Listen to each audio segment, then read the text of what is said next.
And we're back with another episode of the Circle of Knowledge podcast. I'm your host, John Kowach Jr. Super excited, as usual, as always. Why? Because I've got my tumbler full of, well, it's secret. Whatever's in here is what is mine and not yours. But I'm super excited to introduce and share and connect with another podcast guest. Now, we are on fire. We are almost to our 100th episode. We've got over 30,000 listeners worldwide. This has been such a fun process. And I always tell everybody, including our guests, especially before they come on stage, that this is mostly selfish. I get to sit front row to the learning opportunity to meet with and connect with amazing professionals throughout the world who have awesome stories, and their stories lead into what knowledge they'd like to share with you.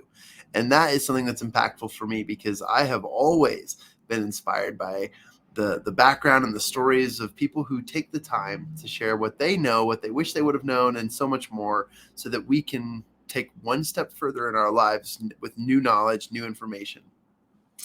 Before I introduce our guest on the show today, just a quick reminder that the 5th volume of the 13 Steps to Riches was launched just last week. We're super proud of our work. Volume 5 on the principle of imagination, which is the 5th step to riches in Think and Grow Rich. And so we are super pumped up about this. Go get it. Go grab a copy. It's amazing. The featured celebrity guest in that one is Mr. Glenn Lundy, the founder of I think it's called the Champions Club or Breakfast of Champions or something like that. He's awesome. You got to find him. He's always doing great things on Clubhouse and social media. A great individual. And of course, the founder of that is Mr. Awesome Swanson. Awesome. But well, let me pull up a quick biography of our guest today, because this is really exciting for me to introduce and connect with so many amazing, great people. Now, today is Ryan Lindner. I'm going to say it 100 times. Ryan Lindner. And Ryan is a personal development specialist who has worked as a behavioral coach for clients and top organizations all over the world. He's been everywhere. He's worked everywhere. He's met with so many people from all over the world. After 2 sudden and unexplained cardiac arrests at a very young age, he began to explore different perspectives, which clients that come to him with any profound or life-changing events seem to find many answers and solutions through what he has to offer. I'm really excited to introduce Mr. Ryan Lindner. I had to say it twice. I'm sure you get that all the time, but thanks for joining me today, Ryan. Yeah, excited to be here, John. Thanks for having me.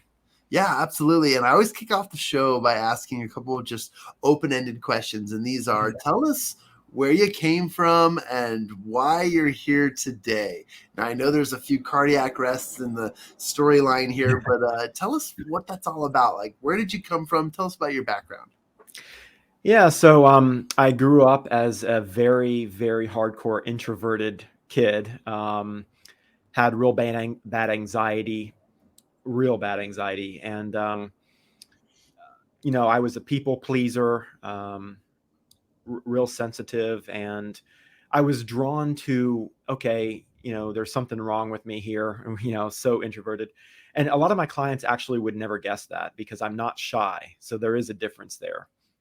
So not shy at all, but, I recharge my batteries a bit differently.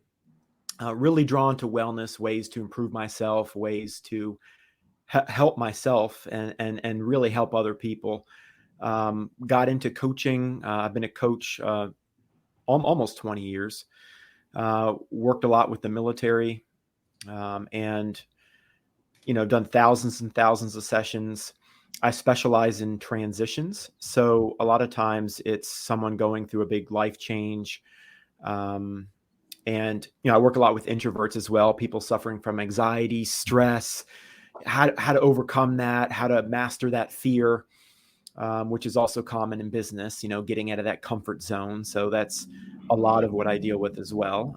So I deal a lot with people who are getting ready to retire, who have been maybe a role for 20, 30 years, and now it's time for the next chapter in their lives. And then the question is, well, now what? Now what do I do? And who am I now? If you ask a soldier, for example, or executive, or anybody who's been something for 20 years, that's sort of part of their identity. So I help them say, well, you were a person before you were that role, and you'll be a person after that, I'm pretty sure. And to your family, you're not that role. You're not a sergeant to your wife or husband. So, it's really helping people get out of their comfort zones, explore within themselves, kind of how to get unstuck. So a lot with transitions, a lot with busyness, and a lot of that really is helping people make those big choices, sometimes scary, courageous choices. Wow. Yeah, that's interesting. And obviously with that background in mind and everywhere you've come from, it's led to the present day, which is exactly where you're at and what you're doing. But tell us a little bit about what you're doing now and why you're coaching Sure. and so forth. And I think I got into coaching because I sought coaching, like what you were saying. Selfishly, I was like, okay, I want to work, I want to learn personal development and kind of help myself. And then I just fell in love with it, and I just love helping other people. I don't do a whole lot of one-on-one sessions anymore. I do more groups, content creation. I work with organizations, things like that. I've done a lot of trainings all over the country, a lot of webinars, things like that. So not a whole lot of one-on-one anymore, but it's really about creating content, value, things that help other people in business, in their life, which go hand in hand. As you know, a lot of successful business is really mindset and how you approach it. So that's what I do mostly right now is that, working with organizations and groups. That's awesome. And you have a book, right? You've written a book or two. Tell us a little bit about that. It's called The Half Known Life. It's actually, people ask me about the title, or they assume they know, oh, it's half lived, half known, but it's really from the inspiration came from a Moby Dick quote, which is, and I interpret it as kind of the ignorance of ourselves. In other words, we can't see ourselves. For many years, I've had clients that were psychologists. I've had executives. I've had military generals. I've had business CEOs. And the first time I ever got, say, like a psychologist, I was really surprised, because I was thinking, like, I thought they were supposed to have it all figured out. Why are they wanting coaching? But I realized quickly that, we're all just people. We're all just people, and we can't see ourselves. So it's really, the book is about exploring ourselves. The book is meant to be sort of a catalyst. And, when you look at a lot of self-help out there, a lot of it treats symptoms. Yeah. Now there's a lot of great self-help out there, but it's a lot of it. I look at it like, if you want to help a hoarder, yeah, you can hire an organizational expert or someone to clean their house or whatever, but they're going to hoard again in a week because you haven't treated what created the hoarding. So the book is really about how to live and explore who you are beyond the role. And this is why people leave companies too, right? The company hired a role and not a person, and it creates a toxic environment. So it's really about, who are you as a person, not a role, and how do you live your best life? And it, I had, as you mentioned, I had a couple cardiac arrests, and what's funny is, or not funny per se, but interesting is,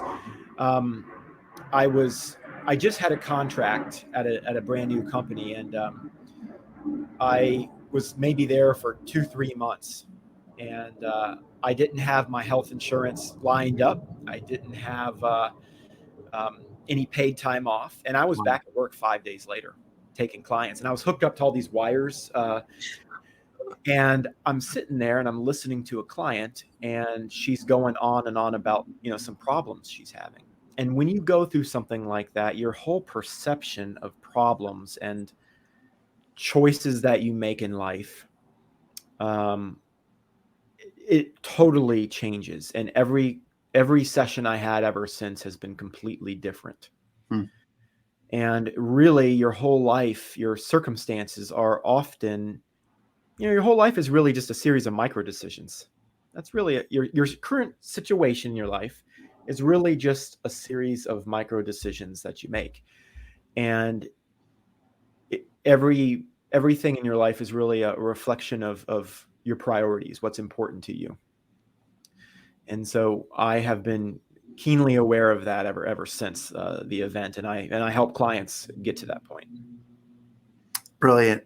I wanted to share, I mean, this is something you provided to me, a little line to just kind of entice my listeners to go pick up a copy of the book and just learn more. You have a line here that says, "I'm going down." I said as a young man, or I said to a young woman a few seconds before the darkness, before my first cardiac arrest. Boom. I was like, wow, okay, I got to pick this book up. That's pretty interesting. But I think it's fascinating too, Ryan, that you're sitting in this meeting, 5 days later, you're still hooked up to machines and you're helping people through their challenges and their issues.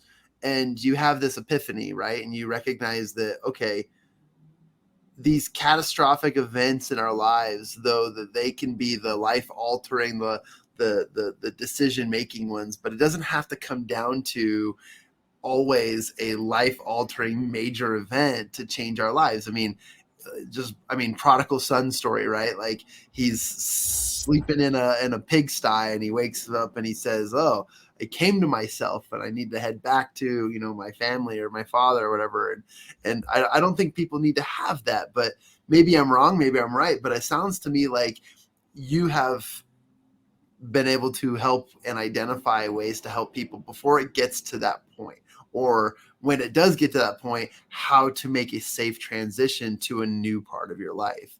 I don't know if you want to speak into that or not, but I think it's fascinating that you have this ultimate perspective, and I'm curious to see is what's easier, to help someone through the catastrophe, or to help someone before it's even relevant.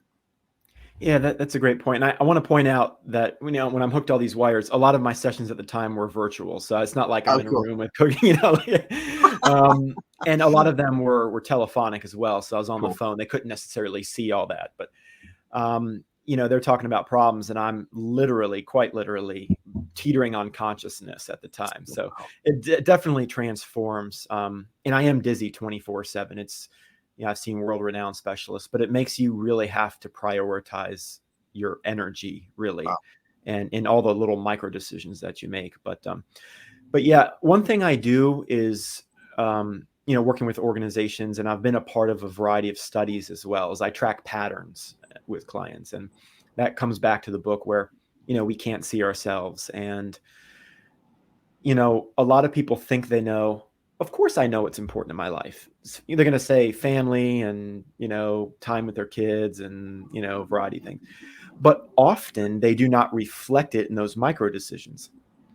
So that's, we all have those blind spots. And, what you find if you track patterns is most people, even though they intellectually understand something, they are kind of lost in their own busyness, their own head. They're stuck in their own heads, and so they can't see those blind spots, right?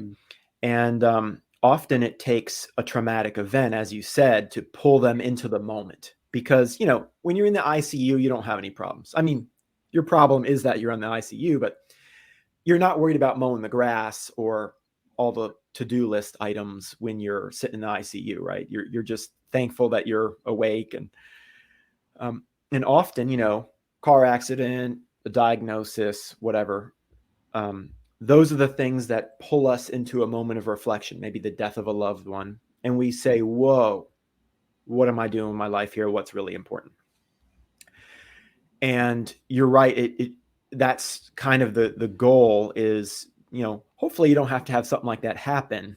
Right. And so for me, it is really my goal to be the catalyst, and not necessarily saying, hey, I have the way, you talk to 10 gurus, they're going to have 10 different ways. But if there is a way, and a lot of, the questions that I do ask clients are meant to have them explore within themselves, because they're lost in their own habits that they don't even realize. So the first thing is just being aware of your habits. A lot of people have more time than they think they do, or they are making decisions with their time that they don't necessarily see. It's like that saying, you want something done, give it to a busy person. And, it's Parkinson's law, right? Work expands to fill the capacity, available for it. So it's about getting people to see their busyness, see their decisions, see how they're keeping themselves stuck so that they can make that shift without having something big happen. Yeah. I love this. And this is the kind of, this topic in particular for me, I love to explore because it provides a level of awareness no matter where you're at in your personal and self-development journey. I think that there's just so much that we can be aware of and to, start to accept or even start to make shifts in. And today I think we're talking about those shifts that either happen early on or the ones that come from the catastrophe that happens in life just as general. But even just pointing this in the direction of business, our little shifts in business, whether it be a rebrand or a completely different direction or a product or service or whatever, those things have pretty big outcomes. But it's the little shifts in our lives that obviously create those outcomes. And so I'd love to transfer over the conversation to sharing a little bit of knowledge into that concept of these small shifts help amazing connections and creating, outcomes for yourself. But I kind of want to hand the baton over to you and just say, what is it about these shifts, this that you can share with my audience so that they can obtain a bigger, better, a more important knowledge about changing and making differences in their lives or even their businesses. And I love business because there's a big creative aspect to it. And especially if someone's built a business from scratch, it's their baby a lot of times. And I've helped people build businesses. I built my own for a long time, not just in coaching and content and education and training. But there's an element of fear a lot of times. It does take it does take a lot of courage, grit, and a lot of people end up talking themselves out of it the minute things get bumpy, right? It's important to understand business is about relationships. It's about, and if you focus on providing value, and, a couple great mentors of mine always said, focus on filling people's cup, like filling their value. And if you focus on that value, it will come back. So you have to detach from the outcome per se. You don't always want to chase, okay, I want to make this amount of money. I want to be this successful. I want to, if you focus on that, you're going to miss the point, you're going to miss the point, which is the value.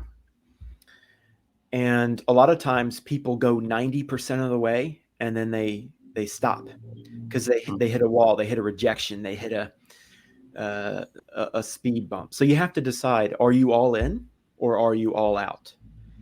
And, I've been rejected more times than I care to even as a lot of successful people have. I mean, if you look at successful people, Oprah Winfrey, Henry Ford, I mean, you look at Stephen King, I can name all different industries, and they have been rejected and failed more times than people realize. So you have to decide. I think it takes a special person to say, I believe in this. I am all in. I don't have it figured out right now, but I'm going to figure it out. I believe I can figure it out. I mentioned the micro decisions. How you're showing up is a reflection of how you talk to yourself in your head. Yeah. So if you say, you know what, if I failed here, I got a rejection. If I hit this speed bump, I'm not deciding if I'm going to stick with it or not. I'm going to decide how I'm going to stick with it. And I'm going to stay with it, because a lot of times I can't tell you how many business owners I've talked to where, a year or 2, 3, 4, it clicked at one point in time. Those relationships started paying off, and then they started seeing that result on the back. Wow. This is awesome. I'm fascinated by this, and I think that that's an important awareness that many business owners should have. That these are the small things that can absolutely happen. I don't usually interact on the live show, but we've got a Dr. Robert Brown on LinkedIn. He says 100% true. Oh, I think that's awesome.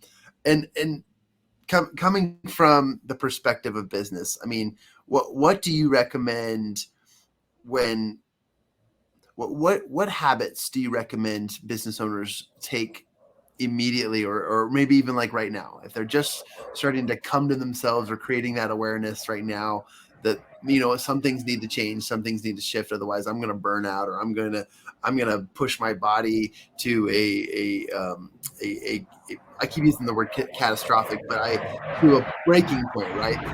What are some of the steps you would advise? That was a really big plane. I think it was a 747. There we go. Just kidding. But what are some of the habits and steps you would recommend people take when they start to recognize, what, things need to change, things need to shift, otherwise I'm going to go down a really, really bad hole? Well, and the first strategy is a little bit more esoteric, but it's true, is understanding your why. But that's one we've all heard, right? But it's so important to, again, focus on the value in the relationships and not just on getting the immediate outcome. So, you crawl, you walk, and then you run, and you have to be okay with the crawling first. You have to own that and say, I don't have it all figured out right now, but I will, and this can work. But in terms of concrete action steps, I would say first focus on the essentials. I think that a lot of business owners get lost in their heads with all these they go down the rabbit hole and all these tangents. I've got, business cards printed, fancy embroidered shirts, all this stuff. And I am going through my budget like crazy. And okay, that's great. But let's stay focused here. Let's focus on the relationships. Let's focus on income producing activity. Let's focus on things that are going to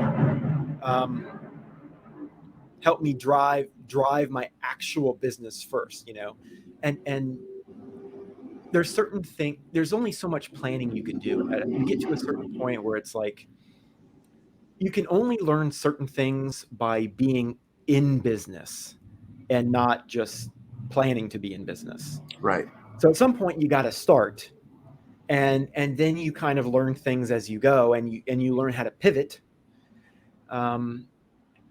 But yeah, I think let's focus on the essentials. Let's get into business, and let's take all the information that I get and pivot with it. Don't be married to any one way. Like, in other words, if you think you've got it all figured out and you're totally dedicated to this way, and they say this on Shark Tank a lot too. Yeah. Which I love, is, sometimes you have to do what the business is telling you. Go with it, and also create boundaries. A lot of people, you're going to have to hustle and you're going to have to work long hours at times, but you don't want it to totally destroy your, your personal life and your family. And, have boundaries. You're in it with the long haul, right? And every day you just chip away at it. You just chip away, even if it's a side hustle for a while. Every day you just, in integrity with yourself, you just chip away a little bit every day, and you learn a little more. You're either all in or you're all out.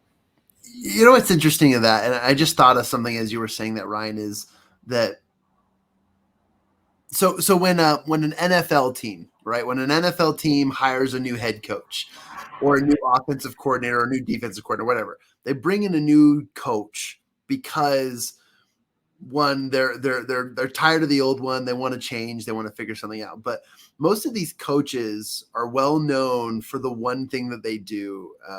It's not just their resume. It's not just their background or how many Super Bowls they've won or that. It all has to do with their mindset, their perspective, and they're usually known for that one thing. The same thing happens in business with large corporations. They bring in a certain CEO or a new CFO because of their perspective, right?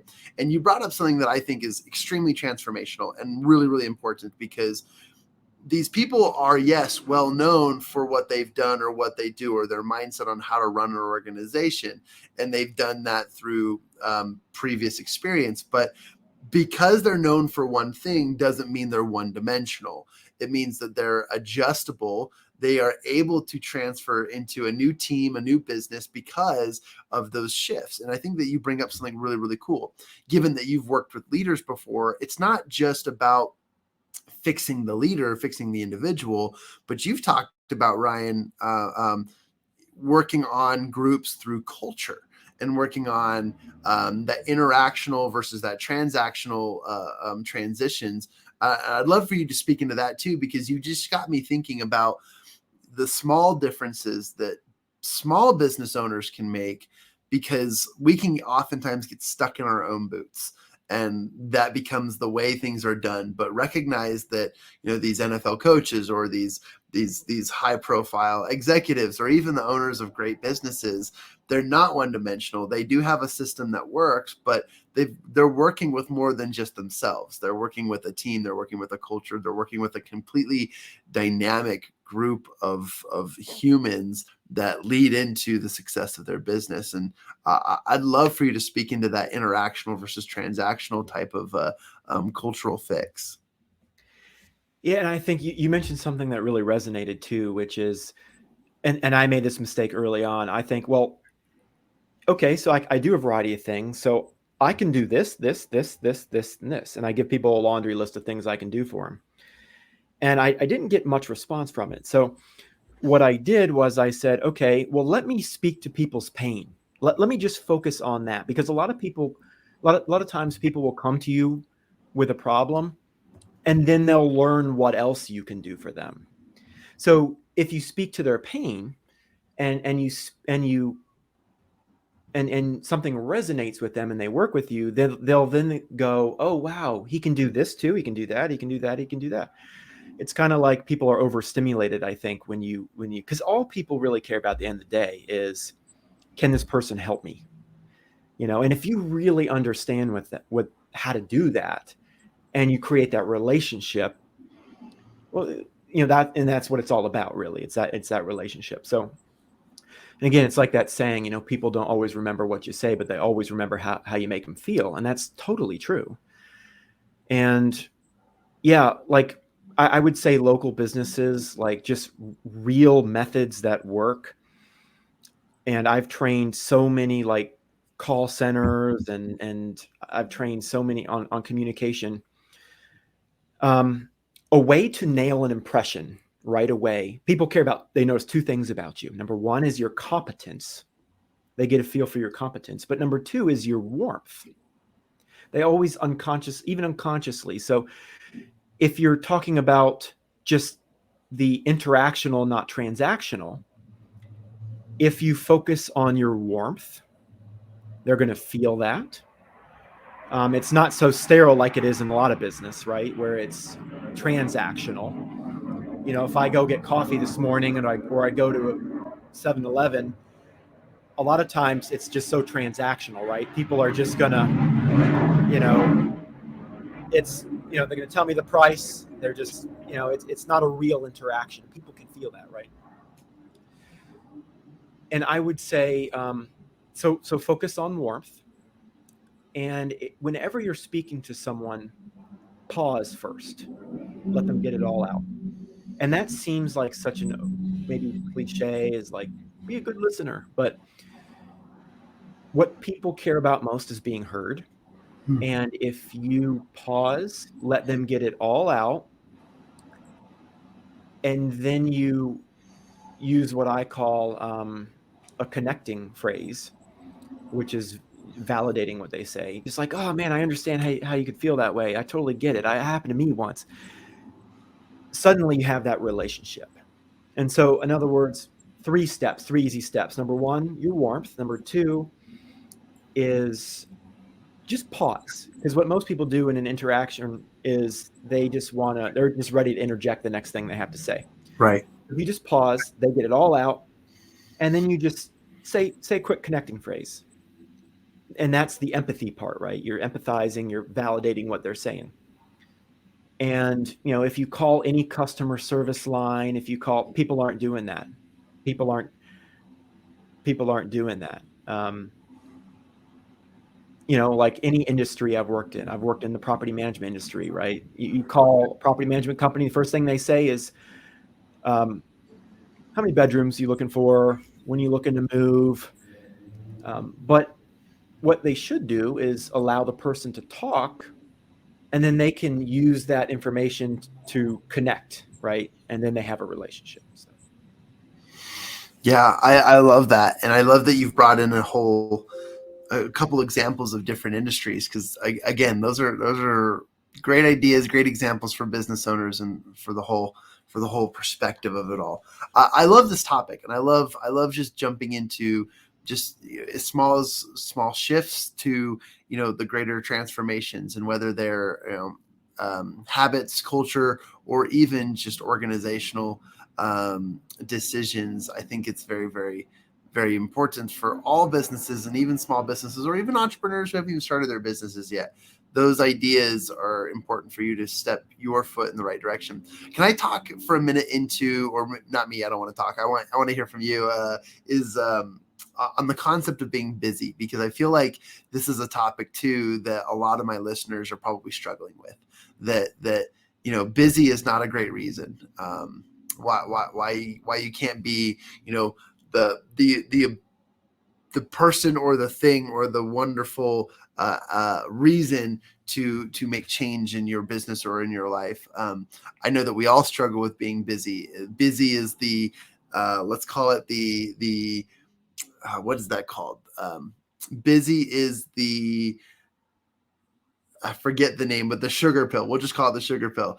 I forget the technical term, but busy is the sugar pill for what is actually needing to be done, or what can create,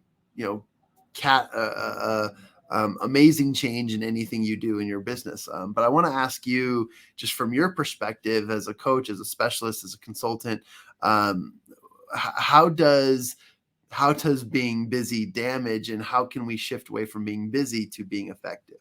Yeah. Well, there's two types of busy. And I always say, people assume every time I say busy, it's a bad thing. It's not always a bad thing, but the difference is I like to be busy on my own accord. So, I'm not going to necessarily just sit around and do nothing if, which I wish I could do that more, but Right. A lot of times, I'm going to do something, but it's on my own accord. It's things I want to do. But most people don't live that way. Most people are sort of lost in this to-do list that never ends, and their schedules seem so kind of overwhelming, and it's more of a negative stressor. So, one thing I have found working with clients from all walks of life is everyone thinks their busyness is unique to them. So someone will be telling me about their busyness and their stress, and oh yeah, I want to work on my goals, and I wanted to like open my own business, and I wanted to work on that, but like I need soccer season to end with my kids, and then I need like this to happen, this to happen, this to happen. And those are all very reasonable. I mean, things are as reasonable as you want them to be. But I would say, out of all the people I've worked with, they all thought it was unique to them. And they don't realize I just spoke to 500 people that were saying the exact same thing, right? And what's also interesting is that a lot of those people, like, I could see the solution, they couldn't. I've had some people think they were crazy busy, and they're retired though, and they get up at noon. I've had that happen. So that comes back to, we can't see ourselves, right? Like it feels busy. But we also have to realize that perhaps we have some blind spots that maybe we can't see. Perhaps we're making those little micro decisions that aren't always helpful for us. And so it's about exploring that. Yeah, I mean, we're all going to be busy. If you have to go to the dentist, there's really no way to streamline that and make it like, you just got to go. Yeah. But I think a good starting point is really exploring what you actually do on a daily basis, break it down. Consider that you may have to make some decisions that may be outside your comfort zone, because that's where change is. It's in those decisions. You got where you are because of your decisions, and you can get somewhere else with your decisions. So, you know, ask the right questions. What decisions would you have to make for you to get what's an ideal situation for you? And I help, clients explore that. And yeah, it is tough sometimes. It is tough sometimes. But um, the minute you say it's not possible, you're done. The minute you say, oh, my situation, this. I've heard some, working with military, I've heard some situations that you would not believe it.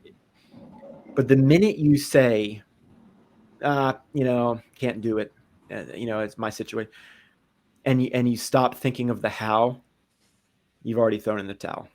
So I I love that. Thank you for that. That was something that I needed to hear, but also wanted to dive into a little bit more. You and I say something very similar, but what I say is um, that people think that their excuses are unique to themselves. Very similar to what you said about people think that their challenges or they're busy or their list of things are unique to them. And I agree with that. I totally agree that they think they are. But when you hear them over and over and over again, right now I'm coaching high school track and field. It's one of my passions and side projects that I just volunteer on. And when I love that. when the kids have an excuse for why they can't run that day or why they didn't fix their grades or whatever, when you've heard it 100 times, you're like, you think you're unique, but I've heard this before. but at the same time, you're absolutely right, Ryan. Like the uniqueness comes from their perspective. It comes from their upbringing, their background, from where they're at right now. They can't see it in any other perspective. But if they could see it from another angle, from another perspective, they could make alterations to their current trajectories that will allow them to overcome challenges in a different way. And I also agree that I need to learn more about this because there's so much to this. But I think that this is one of those things that, and one of the greatest reasons why people should hire coaching. People should work with consultants. People should work with people who have that outer perspective that can see from the inside and recognize or show them that, hey, look, I don't think you're seeing it from this angle, but check this out. If you just do this, this, and this, imagine the change that could happen in your life. And I love that. And I think you've orated that pretty clearly. And it's great for people to hear that, because there are resources through people who can see the things that you can't see. And it's exactly why we ought to work with other people. And I think Yeah. it's just a brilliant concept. And first, I was a high school and collegiate track athlete, so I love that. Yeah. But but I would say, I know some people out there have some just phenomenal ideas, and that's why I said at the beginning I love the creative aspect of business. And my advice is just chip away at it and keep showing up. For a while there, I know a lot of business owners who maybe had another full-time job and they were trying to start something else, or they've got a couple kids at home. I've heard of all kinds of situations, but you can do it, and you just got to chip away at it, stick to the essentials, and just decide if you're going to be all in or all out. But there's nothing wrong with just chipping away at it, and focus on the crawling for a while before you start to walk, because it's got to be that long-term value. I love that. I want to make a shout out again to Dr. Robert M. Brown, who's just lighting up our chat section. Thank you, Dr. Robert, and thank you for engaging with us. That's really cool to see people wanting to chime in and agree with us. And most of the content we deliver is in the audio form, but I'm glad that people are appreciating the video live cast. With that being said, Ryan, I think it's really cool what you offer, what you provide, and just the knowledge that you share. I want to encourage my listeners to go check you out. You can visit his website by going to rslindner.com. That's Lindner. And I overpronounce it for a reason, because some of you are going to be like Lindner or Lindner. Go check it out. Lindner. RyanLindner.com or rslindner.com. See, I have to read. It's good that I mess it up, because people are going to say, "Oh, okay." All those ways work. work. So I'm good. Well, okay, cool. You've covered your bases there, but that's awesome. But I want to ask, and it's never a requirement that any of our guests do this, but did you have something you wanted to give? An offer, a free giveaway, or something for my listeners to take advantage of as a result of this conversation? Yeah, if they contact me directly, I'd be happy to hook them up with an audiobook as well. That's a new format coming out. So awesome. Well, congratulations on that. And then where do we go to find your book? I want to make sure I put that in the chat section. It does link to it, rslindner.com. You can also check it out on halfknownlifebook.com. Okay. As well. That's HALF, halfknownlifebook.com. Halfknownlifebook.com. Yep. That's the title of your book, Half Known Life. All right. Awesome. And the last piece, we'll wrap this up, is thank you for the knowledge you've shared on shifts and on just making those changes. I want to ask you, what simple action would you like to invite my audience to take today as a result of the knowledge they've received, or the information that they have processed? I would say that's a tough one. If I had to boil it down to one thing, I would just say stick with it. I mean, it's overused a lot, but I can't tell you just how many times that I thought, man, this is kind of a slow burn here. It's a kind of a slow business, but hang with it and know your why, and you'll figure it out. Remember, however you show up is a reflection of how you're thinking, what's going on in your head. So thank you for doing that. Thank you for wrapping it up. It's been a pleasure having you on the show. I know we just barely scratched the surface, but this has been an awesome conversation for me to sit in front row and to learn from experts. And I appreciate what you've shared, Ryan. And thank you for your parting words. That's awesome. Stick with it. Take action. Do what you need to do. Consult with those who can see the other perspectives, who can give you a little bit more direction. And I think that's awesome. You guys go check out Ryan Lindner at rslindner.com. I have to really pronounce it, which is awesome. And just remember, to my audience, to everyone, the people that make it onto this show, I've read their bios, I've learned a lot about them, and they make a huge impact in what they do. But I know that their stories are one part of their one dimension to the multi-dimensional awesomeness that these people bear. And Ryan has so much information and expertise and knowledge in helping these businesses. So go and check him out, follow him on social media, or find him on his website. Go check out his book on I'll pick up a copy. That's pretty awesome. Really excited about that audio version too. I can't wait to hear about that and much, much more. But thank you, Ryan, for your time today. And I'll let you say a last word, and then I'll close it up here. Thanks for having me, John. It's been amazing being here. Awesome. And we're so glad to have you, and we'll have to have you back on the show again. And with that being said, to all of our listeners, everything you need is within you now. Just take action and you will find the voice, the purpose, the joy, all of the answers and the solutions that you need just by taking action. And with that being said, this has been another episode of the Circle of Knowledge podcast. Until next time, we'll see you. Take immediate action.